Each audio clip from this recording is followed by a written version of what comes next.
Bonjour tout le monde, bienvenue sur Motard et Histoire pour la seconde vidéo de ce nouveau format. Dans la précédente, nous avons roulé afin d'arriver au dernier rempart des ducs de Lorraine contre les évêques de Metz, le château de Prégny. Aujourd'hui, nous y sommes arrivés. Il ne vous reste plus qu'à prendre de quoi boire et grignoter un peu, et me laisser vous raconter l'histoire de cette forteresse. Salut, moi c'est Motard et Histoire. Je crois que mon nom est assez explicite. Grand amateur de balades à moto et d'histoire, je passe du temps à vadrouiller sur mon temps libre, principalement dans le nord-est de la France, à découvrir des endroits plus ou moins insolites et surtout historiques, et je vous les présente sur ma chaîne. Je vous ai pas perdu? Alors venez avec moi.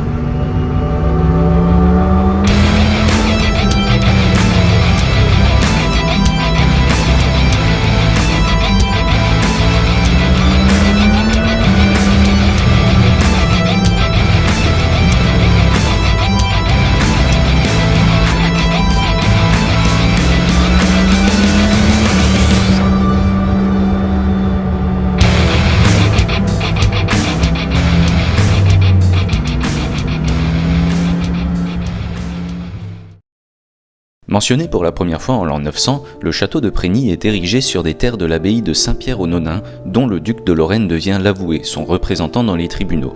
La famille de Conflans, fidèle à la dynastie Lorraine, se voit confier la forteresse, devenant la famille de Prégny. Elle devient au XIIe siècle la résidence principale des ducs de Lorraine avant qu'ils ne s'installent à Nancy en 1298. Dans le même temps, Étienne de Bar, évêque de Metz, assiège le château alors que Matthieu Ier de Lorraine s'y trouvait. En 1207, Thiébaut Ier, comte de Bar, prend le château et le détruit en partie. Il est reconstruit dans la foulée, devenant un chef-d'œuvre de l'architecture militaire médiévale, imprenable par la force, jusqu'au développement de l'artillerie. C'est ainsi qu'en 1262, il put résister 5 mois durant à un siège de Thiébaut II, comte de Bar. Il y eut une bataille du 14 au 17 septembre 1266 opposant Lorrains et Luxembourgeois aux Messins et Barisiens. 20 ans après cet affrontement, la citadelle fut défendue par le capitaine et prévôt de Prégny, Milon de Vandières, qui deviendra dans la tradition populaire le cavalier noir ou chevalier de la haute chasse. Bouchard d'Avesnes, évêque de Metz, dut renoncer à son siège et signa la paix le jour de la Saint-Barthélemy en 1290. Lorsque René Ier d'Anjou unifie les duchés de Bar et de Lorraine au XVe siècle, l'utilité stratégique du château devient discutable. Il est occupé en 1437 par une garnison bourguignonne en guise de garantie du paiement de la rançon du duc de Lorraine au duc de Bourgogne, de même qu'en 1474, cette fois pour assurer le passage libre de Charles le Téméraire et son armée. Cependant, René II, alors duc de Lorraine, envoya Gérard d'Avilay à la tête d'un détachement s'emparer de Prégny avec succès.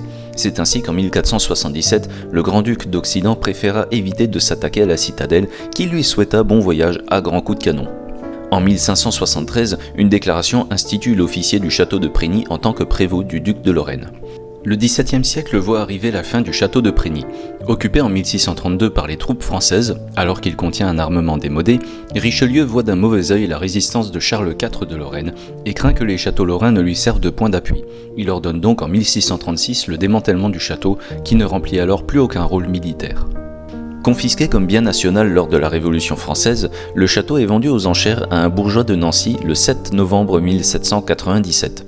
65 ans plus tard, il est classé au titre des monuments historiques. Seulement, lors de la Grande Guerre, le château de Prégny est intégré dans les défenses allemandes, ce qui fait que de nombreuses parties furent détruites lors des batailles entre Allemands et Américains survenues de septembre à novembre 1918, juste avant la signature de l'armistice.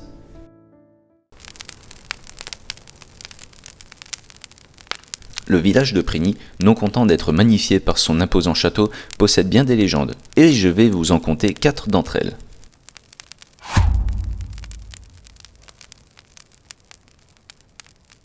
Cette histoire est l'une des plus anciennes et parle du chasseur noir ou chevalier de la haute chasse.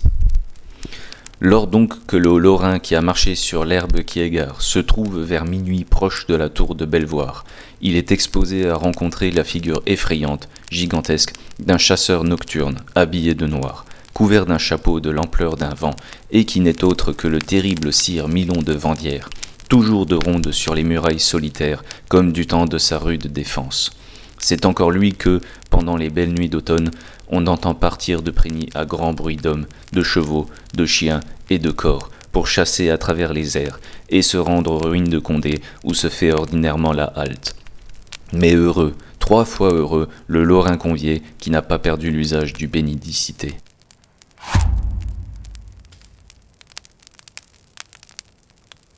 Cette légende raconte qu'une revenante, l'esprit d'une femme qui avait été brûlée pour sorcellerie, lançait des cris à glacer le sang, déchirant le calme de certaines nuits. Elle est encore évoquée parfois de nos jours pour calmer les enfants turbulents. Mais en fait d'une femme, il s'agissait de pas moins d'une quinzaine de paysannes, habitantes de la prévôté de Preny, qui avaient été brûlées entre 1580 et 1632. La légende de la Dame Blanche avait donc permis de conserver la mémoire de ces femmes dont l'exécution publique avait marqué les esprits.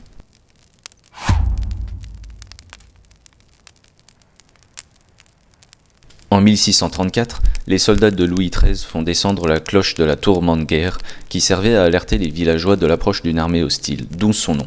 Les 8 bœufs tirant le chariot transportant la cloche destinée à la fonte s'arrêtèrent au pied d'une montée impraticable.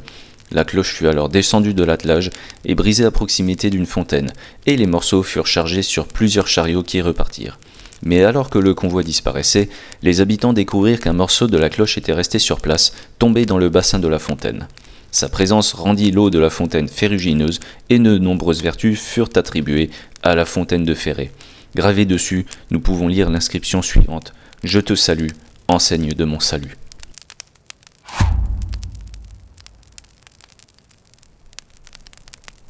En 1827, la statue de Notre-Dame de Piété se trouve dans la chapelle du cimetière et doit être transportée dans la nouvelle église bâtie 3 ans plus tôt au centre du village.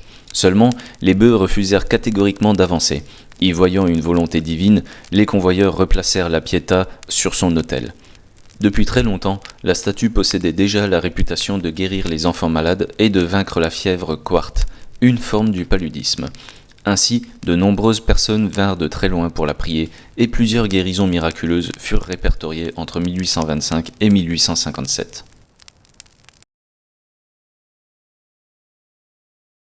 Et voilà, c'est la fin de cette vidéo. J'espère que l'histoire de ce château et ses légendes vous auront plu. Si c'est le cas, n'hésitez pas à cliquer sur le petit pouce bleu, sur le bouton d'abonnement et la cloche pour ne rien manquer de mes futures vidéos. Vous pouvez également partager pour faire connaître ces sites à votre entourage et mettre un petit commentaire. Tout ça me met du carburant dans la moto pour continuer à vous faire découvrir des endroits extraordinaires dans la région. Il est temps pour moi de vous dire au revoir. Nous nous reverrons le premier samedi du mois prochain, comme d'habitude. D'ici là, portez-vous bien. C'était Motard et Histoire. Tchuss!